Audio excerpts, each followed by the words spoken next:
Good morning, kids. Good morning, sir. How are you? I am fine, sir. Dear kids, English is international language. English क्या है? International language है.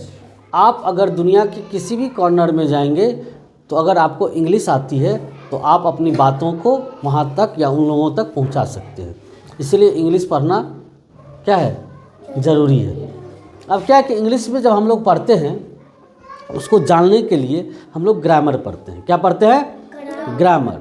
और उस grammar में क्या होता है कि रूल रेगुलेशंस होती है, वर्ड को फाइंड करने का, वर्ड को पहचानने का, और उसमें बहुत तरह तरह का वर्ड हम लोग यूज करते हैं. हर का टॉपिक अलग अलग होता है. जैसे हम तुम लोग को नाउन बताए हैं, प्रोनाउन बताए हैं, प्रीपोजिशन बताए हैं, वर्ब यानी एक्शन वर्ड बताए हैं.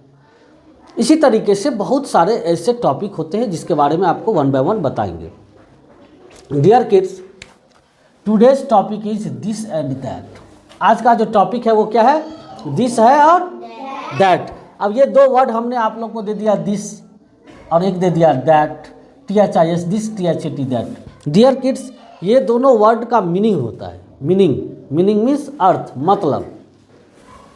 दिस मीन्स होता है यह और दैट मीन्स क्या होता है? वह. दोनों का यूज हम लोग सिंगुलर नाउन के साथ करते हैं. जब कोई भी थिंग्स, कोई भी वस्तु, कोई भी व्यक्ति, कोई भी जानवर, कोई भी एनी थिंग्स अगर सिंगुलर में रहे, अकेला रहे, तभी हम लोग इस दोनों का यूज करते हैं. बात समझ में आ गई? अकेला रहना ज़रूरी है. अगर कोई भी चीज़ें हमारे पास में है, नियर है हमसे, तो उसके लिए हम लोग कौन सा वर्ड यूज करेंगे दोनों में से? दिस. और जो फार यानी दूर में है उसके लिए दैट. यही चीज़ को हमने राइट डाउन किया है with meaning. Everybody look at here. This, THIS this. This means क्या होता है? अब देखिए उसका यूज क्या करते हैं हम लोग, कहाँ पे? उसको हमने बहुत ही शॉर्ट और एक लाइन में इसका डिफिनेशन दे दिया है. डियर किड्स, दिस यानी कि ये जो वर्ड है वो this is used with only one things near by. Near means क्या हुआ? पास में. नियर मीन्स क्या हुआ? अगर हमारे पास में अगर कोई भी थिंग्स है, कोई भी चीज़ें हैं, तो हम उसमें दिस लगाते हैं. क्या लगाते हैं? जैसे देखिए ये पेन है, ये क्या है? अगर यहाँ पे रखा हुआ, सॉरी मार्कर है, ये यहाँ पे रखा हुआ है, तो ये तो मेरे पास में है ना, मेरे पास में ही. मैं यहाँ पे हूँ और मार्कर यहाँ है, तो हम बोलेंगे क्या? This is a marker. यानी यह मार्कर है और वहाँ भी मार्कर है ना, वहाँ पर भी. तो वो मार्कर कहाँ है हमसे? तो वहाँ के लिए हम लोग क्या यूज करेंगे? बात समझ में आया? यही दो वर्ड का मतलब है. समझ में आ गई सबको? फिगर के थ्रू रहेगा तो उसके थ्रू भी बना देंगे हम लोग. यही चीज़ें हमने 2-3 एग्जाम्पल राइट डाउन किया है. जैसे कि मान लो कि यहाँ पे एक लड़का है, यहाँ पे क्या है? एक लड़का है. किसी तरीके से हम बना दिए हैं, तुम लोग समझ जाओ. ये एक लड़का है और इसके पास यहाँ पे ही पेन है, यहाँ पे ही पेन है. तो ये क्या बोलेगा? क्या बोलेगा? This is a pen. अगर ये लड़का यहाँ पे है,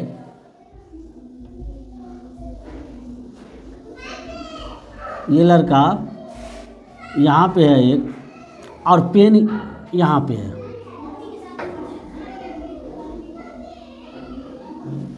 तो ये लड़का क्या बोलेगा? वाई? क्योंकि इससे ये दूर में है और ये इसके पास में था. तो इसलिए देखो, दिस इज अ पेन, यह एक कलम है. दिस इज अ बॉय, पास में अगर है तो बोलेंगे यह एक लड़का है हिंदी में. उसके लिए इंग्लिश में बोलेंगे this is a boy. This is अ राम. राम किसी का नेम है, इसलिए मैंने फर्स्ट लेटर इसका कैपिटल राइट डाउन किया है. अब नेक्स्ट है दैट. यही जो हम आपको बताए हैं, इसके लिए भी मैंने इसका मीनिंग भी लिखा है वह, और डिफिनेशन को भी मैंने अच्छे से आपके लिए वन लाइन में राइट डाउन किया है. That is used with only one things from far away. That का यूज भी सिर्फ और सिर्फ एक ही वस्तु के लिए करते हैं, एक ही थिंग्स के लिए करते हैं, एक ही एनिमल एंड बर्ड्स जो भी वाट एवर हो उसके लिए करते हैं. ओनली वन, अकेला, जो हमसे दूर में है, जो हमसे उसके लिए कौन सा वर्ड यूज करते हैं? दैट। कौन सा यूज करते हैं वर्ड? अब देखो मैंने यहाँ फिगर के थ्रू भी बता दिया आप लोग को, आप लोग के बुक में भी बहुत सारे एग्जाम्पल्स हैं और यहाँ मैंने आपको समझा भी दिया। अब देखो दूर में टॉयज है, खिलौना, तो क्या बोलेंगे? क्या बोलेंगे? That is a toy. अकेला रहता है इसलिए ए लगता है। अगर इसका फर्स्ट लेटर किसी का भी है, अगर क्या रहता? वावेल। क्या रहता?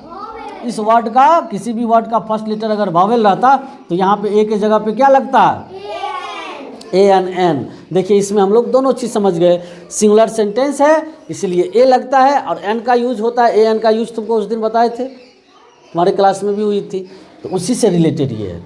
Any problem? दोनों चीज़ समझ में आ गई।